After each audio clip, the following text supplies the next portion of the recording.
Hello, soon to be debt-free people. Today I'm going to tell you what I went through. I'm in the middle of a grocery store, trying to act casual while doing mental gymnastics over a $3.49 box of cereal. That's the moment I realize I am absolutely drowning. Not in one big dramatic tidal wave of debt. No, this is slower, quieter. It's like I've fallen into financial quicksand. And every minimum payment is just enough to keep my nose above the surface. The credit card balances aren't astronomical, just persistent. Rent is on time, barely. But I'm dancing dangerously close to overdraft. Student loans are still haunting me like a persistent ghost. Auto loan? Check. Buy now pay later plan for that couch I convinced myself I needed? Check. Subscription services I forgot I signed up for 3 months ago? Triple check. Financial experts are still debating whether having multiple small debts is more psychologically damaging than one large debt. I can tell you this, it's death by paper cut. Every bill feels manageable in isolation. But together, it's like playing financial whack-a-mole every single week. And I lie, not to others, just to myself. Oh, I'll be fine next month. This is just a rough patch. I'll pick up some freelance work and get ahead. But nothing changes, because I don't have a plan. I have a collection of bills and a playlist of stress. At night, I scroll through my banking app like I'm doomed watching a slow car crash. Everything is red, or dangerously close to it. My brain doesn't register numbers anymore, it just registers panic. The weirdest part is that I still function. I still show up to work. I still post coffee pics on Instagram. But under the surface, I'm holding my breath every time I swipe my card, hoping it clears. One night, I dream I'm being chased by a massive credit card statement printed on fabric. Like a giant paper ghost. I wake up laughing, then crying. And here's the kicker. I wasn't technically behind. I was paying minimums. My credit score wasn't awful. I looked fine on paper. But the truth? I was exhausted. I was living one sneeze away from collapse. Historically, people have always struggled with debt. Ancient Mesopotamians had debt cancellation rituals, literally wiping out obligations as a way to reset society. Imagine that, a clean slate. That idea sounds radical now. But maybe we're overdue for more mercy. Even if it starts with ourselves. Because one day, after overdrafting from buying cold medicine, yes, cold medicine, I sat on the bathroom floor and realized, I can't keep doing this. I needed air, I needed space, I needed a new plan. So, before you get comfortable, take a moment to like the video and subscribe, but only if you genuinely enjoy what I do here. Speech balloon and hey, drop your city and the local time in the comments. It's always amazing to see where you're watching from. Now listen carefully to each word of the following sentence. Because it will help you get out of debt. Immediately, I decided that night, I needed to take control. Not through another get rich quick side hustle. Not through denial, but through something deeper, something steadier, something real. I didn't know what that looked like yet. But I knew this. What I was doing wasn't working. So I opened a notebook, wrote down every debt I had, the balance, the minimum payment, the interest rate, the due date, the emotional baggage. Yes, I gave each debt a little emoji. Then I stared at the list like it had personally betrayed me. And that was the beginning. Because naming the problem, it doesn't fix it, but it opens the door. Even if all I did the next day was eat cereal for dinner again. Even if I didn't know whether to laugh or panic. Even if I still didn't understand the difference between debt management and debt consolidation, which, by the way, no one really explained clearly back then. But I was done pretending. I was done drowning silently. And that meant something had to change the morning after I wrote everything down. I felt like I had a hangover, except it wasn't from tequila. It was from truth. Debt management. That phrase kept popping up in my late-night Google searches. I'd skipped over it before because it sounded bureaucratic, cold, Like something involving people in suits and acronyms. But this time, I actually clicked. What I discovered was surprisingly human. Debt management isn't a magic wand, it's more like a structured breathing exercise for your money. You take everything you're juggling, line it up, and try to get control before it explodes in your face. So I made my first real move. I called a nonprofit credit counseling agency. The lady on the other end had the voice of a tired librarian and the patience of a saint. She asked me questions I wasn't ready for. Do you know your total interest paid per month? Do you have a budget that reflects your current lifestyle? Are there accounts in collections? I answered some with facts, others with shame, but she didn't flinch. She just listened, which felt like a small miracle. Then she said something wild. We might be able to consolidate your unsecured debt into a single monthly payment. And even negotiate lower interest rates for you. You'd still pay everything, but on a more realistic timeline. This, apparently, was the core of a debt management plan. Not a loan, not a bailout, just a structure, with rules and support. I didn't commit on the call, but I felt something I hadn't in months. Hope. The quirky part? Debt management has been around for decades. But its popularity surged in the 1980s during a rise in consumer credit use. Kind of poetic, right? We created a mess and had to invent a roadmap just to survive it. Anyway, I went home, brewed some tea, from a tea bag I reused twice, and drafted my own rough plan. Nothing fancy, just a table. Creditor, balance, interest rate, due date. I added one more column. Emotional damage score. From 1 to 10. That Discover card? Solid 9.5. I looked at everything and tried to prioritize, not just based on interest, but on which debts felt heaviest to carry. And I asked myself, can I handle this without outside help? That's when the real work began. I started calling creditors myself, which, honestly, was the emotional equivalent of sticking my hand into a tank of angry jellyfish. But guess what? Some of them were, shockingly, human. One card issuer offered to freeze my interest for 6 months if I set up automatic payments. Another let me move my due date.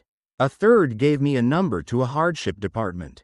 I didn't even know those existed. Not everyone was helpful. Some were condescending. One guy literally sighed at me like I'd interrupted his golf game. But each call, each script I awkwardly read off my notes, gave me more power. Because this wasn't just about dollars. It was about dignity. I even started talking to friends about it. Carefully, like dipping my toe in cold water. And you know what I found? So many of them were struggling too. We were all pretending to be okay while silently battling interest rates like invisible monsters. Financial experts are still debating whether self-managed debt plans are more effective than formal counseling. But I can say this: making the first move yourself changes you. It builds a kind of internal equity. My plan wasn't perfect. I still overspent. I still panicked. But the act of building it, tweaking it, defending it, that made me stronger. Eventually, I started sending one consolidated payment to the credit counseling agency. They distributed it to my creditors. It felt weird at first, like I'd outsourced my financial control. But what I got back was peace. No more juggling due dates. No more overdrafts on surprise auto withdrawals.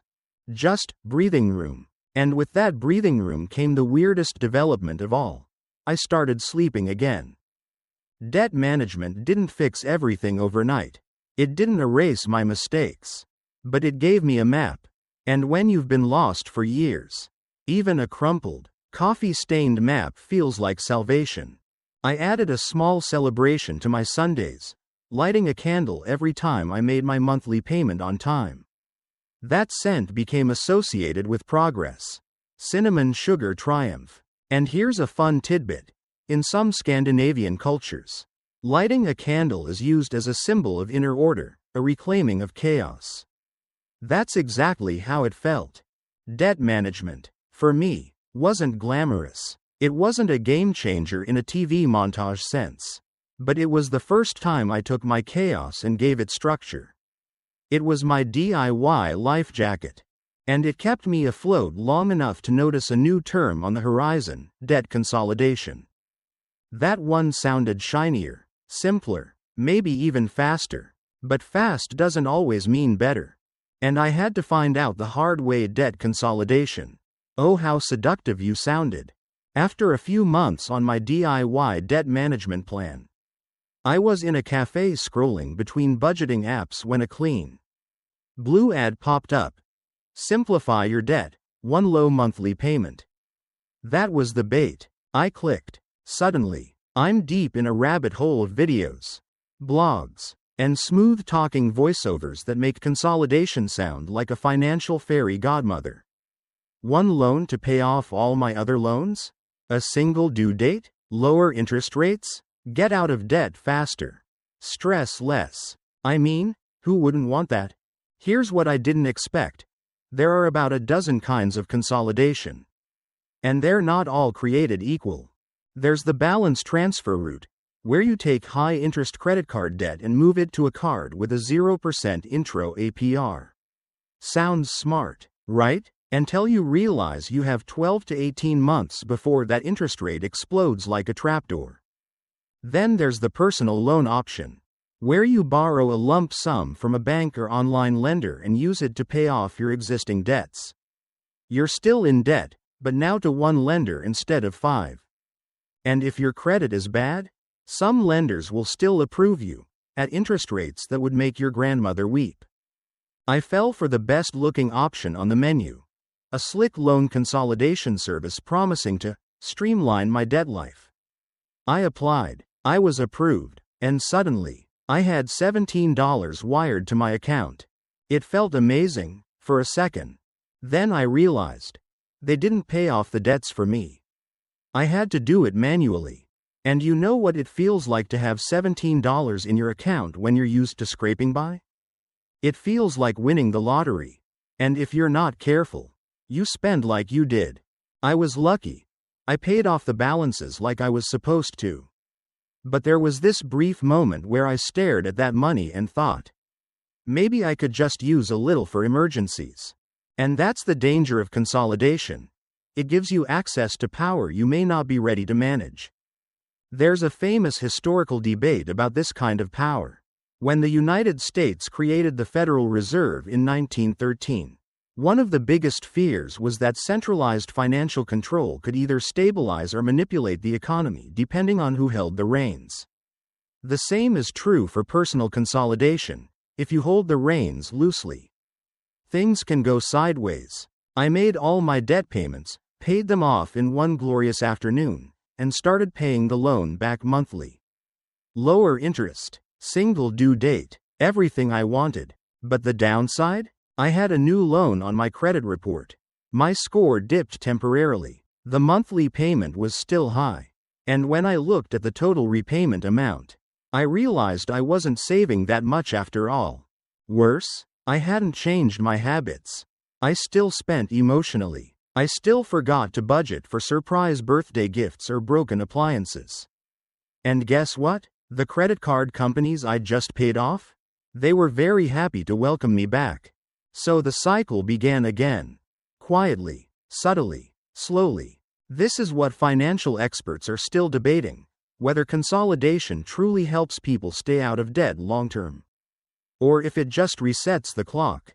Without behavioral change, consolidation can be like washing your car but never fixing the engine. Meanwhile, I started to miss the clarity of my debt management plan. The ritual, the weekly check-ins, the cinnamon candle. Because consolidation made the numbers easier. But it didn't make me better at money. The real kicker? One friend of mine consolidated and kept using her credit cards, and ended up in worse debt than before. That's when I realized, consolidation is only helpful if you treat it like surgery, not a spa day. So I pulled out my old notebook, dusted off the budgeting app, got brutally honest again. I started labeling things in my life. Helpful tools checkmark. Escape fantasies crossmark. Habits worth repeating checkmark. Temptations with good marketing crossmark. Debt consolidation wasn't evil, it wasn't a scam. But for me, at that time, it was the financial equivalent of dating someone because they seemed easier than the person who challenged you to grow. I needed structure. I needed accountability. I didn't need another shortcut. There's a quirky stat that sticks with me, according to a behavioral study. People are more likely to overeat after buying diet books. Why? Because the purchase gives them the illusion that they've already started making a change. But they haven't. That's exactly how consolidation felt for me. A symbolic solution dressed up as a practical one. It taught me a hard truth. Simpler doesn't always mean smarter. And even though I'd paid off some debts, I still hadn't answered the real question. What's actually right for me? And what kind of life do I want when this is all behind me? So there I was, sitting at my kitchen table like a broke philosopher, trying to compare two paths I'd already walked, debt management and debt consolidation. Each had its charms, its promises, and its complications, kind of like choosing between a slow burn romance and a Vegas elopement. Debt management had given me a system. It taught me how to breathe through chaos. I had a coach, a credit counselor, a plan, and a kind of emotional discipline I didn't know I needed. But it took patience. It didn't make me look instantly rich, or give me brag-worthy screenshots for my group chat. Consolidation, on the other hand, gave me freedom. Fast, clean, tidy, one payment, done. But that freedom? It came with strings. Psychological ones. Ones that whispered, "You have more space now, you can slip up a little." So I did what any overthinking millennial does. I made a pros and cons list. Debt management pros. Lower interest rates through negotiation. One payment, distributed for you. Creditors sometimes pause fees or reduce penalties. Built-in accountability with the counseling agency. No new loans involved. Debt management cons. Monthly fee for the counseling service, small, but real. Requires commitment to stop using credit cards. Doesn't include all debts, e.g. student loans or mortgages. Takes 3 to 5 years to complete. No glamour. No quick dopamine hits. Debt consolidation pros. Can lower your monthly payments. May improve credit mix over time. Simple structure. One loan. One payment. Potential to pay off faster with discipline. Makes you feel reset. Debt consolidation cons. Adds a new loan to your profile. Temptation to reuse paid-off credit lines. Possible fees, especially for origination. Requires strong credit to get good rates. No change in behavior equals same mistakes again. I sat back, staring at the page like it was the scoreboard of my financial life. But here's what didn't fit in a list. How each plan made me feel. Debt management made me feel in control, even if I was still underwater. I had lifeboats. I had oars. I had a laminated quote in my wallet that read, "Discipline is choosing what you want most over what you want now." Yes, I made it myself. And yes, I laminated it at work during lunch. Sorry, HR. Debt consolidation made me feel relieved, but not strong. It was like putting a weighted blanket over a mess instead of cleaning it up. Comforting? Sure, but also easy to ignore the stuff underneath.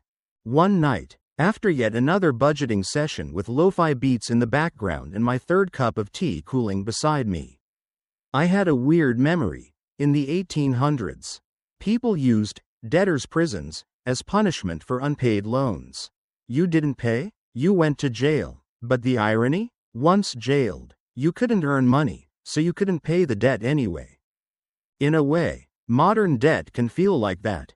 Not because we go to prison, but because we get stuck in financial paralysis. You're so afraid of choosing the wrong method. You choose nothing. You freeze. You scroll. You avoid. So I asked myself, not which one looks best, but which one would I actually follow through on? That was the difference, not the theory. The follow through. I started calling it my budget personality. Some people can consolidate and never look back. They're emotionally detached from debt. They pay the loan, cut the cards, and move on like Spartan warriors. Me? I needed training wheels. I needed a routine. I needed emotional guardrails. And I needed permission to feel anxious sometimes without blowing up the plan. So I chose the path that asked more from me, not because I love a challenge, but because it made me grow. Debt management, with all its boring little charts and awkward creditor calls, made me better with money. There's an open debate among behavioral economists about whether people stick better to restrictive or flexible plans. I think it depends on your story. Some of us have trauma around money. Some of us were never taught. Some of us rebel against discipline. Knowing which one you are, that's 90% of the game. So I kept my laminated quote. I kept my budget Sundays. I even started rewarding myself after each monthly payment, not with a shopping spree, but with a walk, a bath, or 15 guilt-free minutes of window shopping without my wallet. And here's a quirky twist. I started writing, Dear Debt, letters. Just short notes, some angry, some grateful, all part of the healing. One began with, You taught me how to sit with shame and still move forward. That counts for something. Debt isn't just math, it's math with memories attached. Every dollar I owed had a story, an impulse, a mistake, a need, and I finally stopped punishing myself for all of it. Because when you pick the method that honors who you are now, you stop trying to fix yourself and start trying to support yourself. So whether it's management or consolidation, the truth is, you're the plan. The structure helps, but it's your commitment that gives it power. The last time I checked my bank app and felt calm instead of queasy, I almost didn't recognize the feeling. It wasn't joy, exactly. It was more like a grounded exhale. The kind you get when you've cleaned the kitchen at 10 p.m., lit a candle, and finally sat down. That's when I knew I had chosen the right path for me. Getting to this point didn't come from one magic trick, one spreadsheet, or one financial guru's podcast. It came from a collection of quiet decisions, each one rooted in a new kind of honesty. Because at the end of the day, debt management versus debt consolidation isn't a debate about numbers, it's a mirror held up to your habits. I used to think that choosing the easier sounding method, consolidation, meant I was smart, efficient, maybe even strategic. And for some people, that's true. If you've got a decent credit score, iron self-control, and a track record of sticking to plans, consolidation might be your best ally. But if you're like me, someone who needed structure, reminders, and some gentle hand-holding at first, then debt management gives you the scaffolding to rebuild. Slowly, carefully, permanently. You wouldn't build a house on shaky soil. So why try to fix your finances without reinforcing your behaviors? I started seeing the difference in small ways. I stopped flinching when I opened my mailbox. I stopped fantasizing about winning the lottery as my only escape route. I stopped apologizing for my past and started focusing on my now. And here's the wild thing. Once the fear started fading, so did the shame. There's a historical practice from the 1400s in Florence, Italy, called the Monte di Pietà. It was basically an early version of ethical lending, a way for the poor to borrow money without falling into predatory traps. They believed access to fair credit was a moral duty, not a luxury. That idea stuck with me, because we've built a culture where debt is normalized, but recovery is stigmatized, and I'm done with that.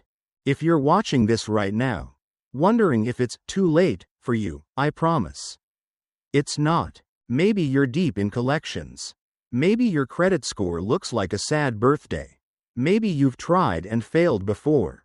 Me too, more than once. But the moment I stopped trying to fix everything overnight, and just focused on one smart choice at a time, things change. I picked up side gigs, but only the ones that didn't burn me out. I made payment reminders that looked like love notes. I added a progress playlist to my Spotify. And every time I made a good decision, I celebrated it, even if it was just skipping takeout and cooking something weird with rice and frozen spinach. I also learned to say no. To myself. To sales. To limited time offers that preyed on scarcity brain. I got comfortable with the discomfort of not having something right away, and that gave me space to want better things. There's still an open debate among psychologists about whether financial behavior change is best driven by fear or hope. I've lived both, and I can tell you, fear gets you moving, but hope keeps you going. So here's my honest advice to you. If you need coaching, choose debt management. If you need speed and have self-control, explore consolidation. If you're not sure yet, don't panic. Choose the one you're most likely to stick with for 6 months straight. And most importantly, forgive yourself for the debt. You are not a bad person for making bad money choices. You're a person who now makes better ones. In the end, I didn't get out of debt because I found a secret shortcut. I got out because I started believing I was worth more than my balance sheet. Because I remembered that I'm not just someone in debt. I'm someone rebuilding. And every little choice, the candle, the notebook, the awkward phone call to a creditor, the skipped latte, the Sunday spreadsheet session, all of it was a brick in my new foundation. And you're doing the same thing right now. Just by listening. So keep going. Pick your method. Own it. Tweak it. Stick with it. Fall off. Get back on. Because whether it's management, consolidation, or something in between, you're taking back your power. And that is worth everything. You can close your eyes now. If you want, imagine your future kitchen, the one where your bills are paid, the lights are soft, and you're making dinner without a storm of numbers floating over your head. Maybe there's music playing. Maybe you're barefoot on warm tiles.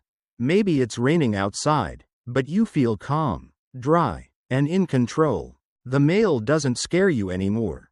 Your phone rings. And it's just a friend, not a collector. You smile when you check your balance. Not because it's huge, but because it's yours. Managed, understood, respected. Debt used to live in your chest like a second heartbeat, always pulsing. Always panicking. Now, it's a memory, a teacher, a turning point. You're not just someone who got out of debt. You're someone who changed. And it shows, in the way you breathe. In the way you plan, and in the way you walk down the street with just a little more lightness in your step. So take this moment, breathe in. You're no longer trapped, you're no longer scared, you're free. And that freedom? You earned it. Brick by brick, budget by budget, choice by choice. Sleep easy tonight. You did the hard part already.